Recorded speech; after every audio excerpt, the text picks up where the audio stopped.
Hey, welcome to Raw and Raw this week. I even got the show right this time. How are you going today, Dr. Peter?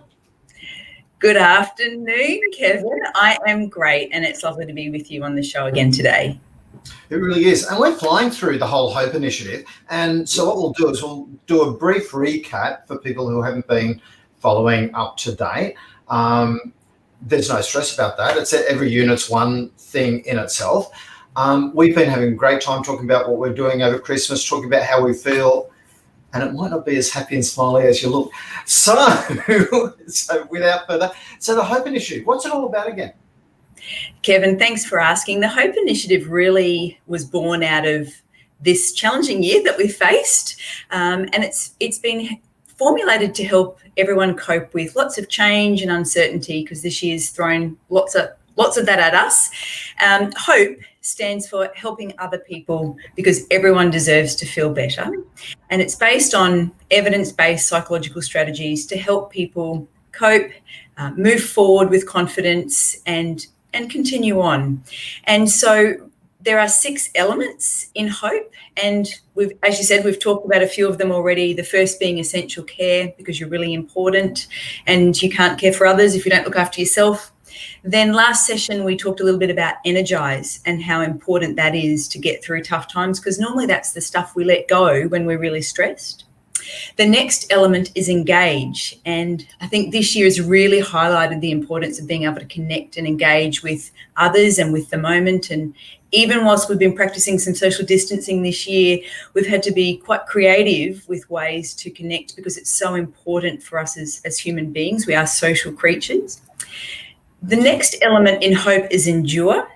So I'll just quickly go through that, which is really about being able to develop a routine and mindset with resilience and grit to get through these challenging times, so that we can feel that we are able to adapt and evolve and ultimately be empowered to know ourselves and help ourselves, but also help those around us cope better. Absolutely. So in a little bit more detail today, we're going to talk about engage. And for so much of this year, we've been really disrupted. We all got, 28th of March, we all had to go and lock ourselves away and not talk to each other while we were hoarding toilet paper. We then, as things have opened up slowly, there's still been a lot of restrictions about how we can get out and about. And it really has disrupted a lot of networking, which a lot of people are doing. And even just engaging with friends and family and things like that, it's all been a little bit of shadow. And as we were talking, it's been quite mild for us in Queensland compared with, our colleagues and family and friends that are, either in New South Wales or worse, Victoria, who had about 6 months of absolute lockdown. So talk to me a little bit more about how do I know how I'm faring on the engage scale? Because I know you say rank yourself between 1 and 6. Yes. Everything. So what does 1 look like, and what does 6 look like? So 1 is where we're feeling emotionally connected to ourselves, our environment, and those around us. As we start to move out of that green zone into the red zone, when you start moving towards 4, you might be starting to feel that there's some changes in the way you're connecting over time, that moving towards 5, that it might be restricted or impaired. And by the time you hit 6, you're really feeling disconnected. So that can involve lots of different feelings and experiences, but a classic will be that you might be engaging, perhaps having a conversation with people socially, and you might find that you lose your train of thought. You lose track during the conversation, or you actually leave that environment and you go, I can't even remember what we spoke about.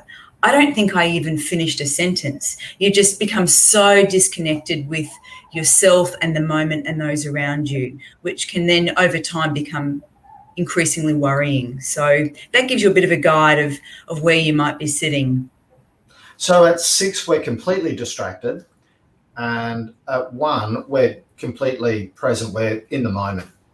Yes, and we're feeling connected. We're feeling like we've got supports around us. We're not feeling lonely. And there's, of course, that classic understanding that you can be surrounded by people but still feel lonely. And that really speaks to that disconnect.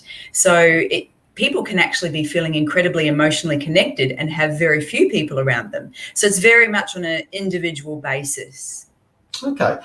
So if we are in that stage of disconnect, what are some simple tips and hints that we can bring back a more centered approach where we can get more present? What are some of the things we can do? I think one of the most important things here, Kevin, is to actually engage in the here and now. And we're hearing a lot more about practicing mindfulness, and that's very much about grounding into the moment, the here and now. Our mind is an incredible time machine, if you like. It loves to go fast forward into the future, and it loves to flick backwards into the past. And it actually struggles to stay in the moment. So I think to practice engaging in the moment with the environment and nature or with others, a simple technique can actually be to start to take notice of how your body feels in that space. For example, right now you might notice your glasses sitting on the bridge of your nose, what you can feel, where you're connecting with the chair. You might connect with your breath, being in the moment rather than looking too far forward, which can create feelings of anxiety. And if we're looking too far back, we can actually tap into some regret or some sadness or some lowering of the mood.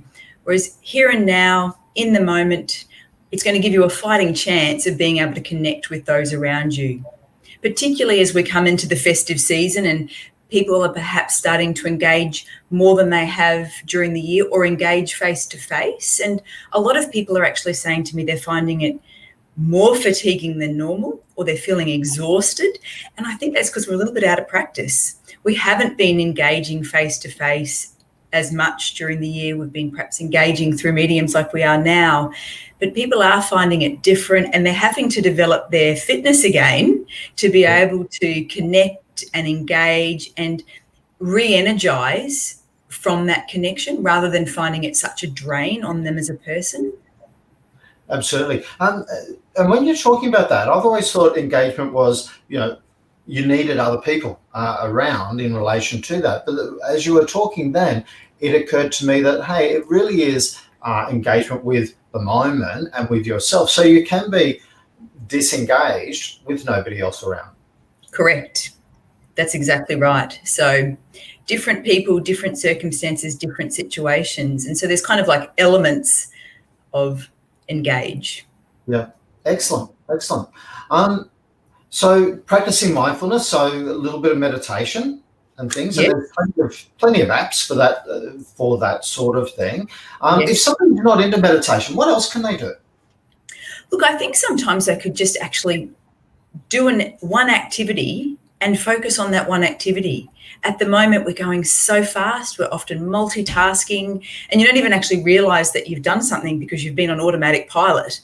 And so it might be yoga might not be for you, a meditation or some nice music might not be for you. That's okay. Everyone likes different things work. But perhaps do one activity and focus on it. For example, we often talk about doing the dishes or cleaning your teeth, and just doing that one activity and focusing on all the different senses that are involved in that task and being in that moment, not multitasking, not having your mind racing forward of what's coming next. It stops you being on automatic pilot and helps you connect and engage with that moment. So one activity, practice doing it on its own.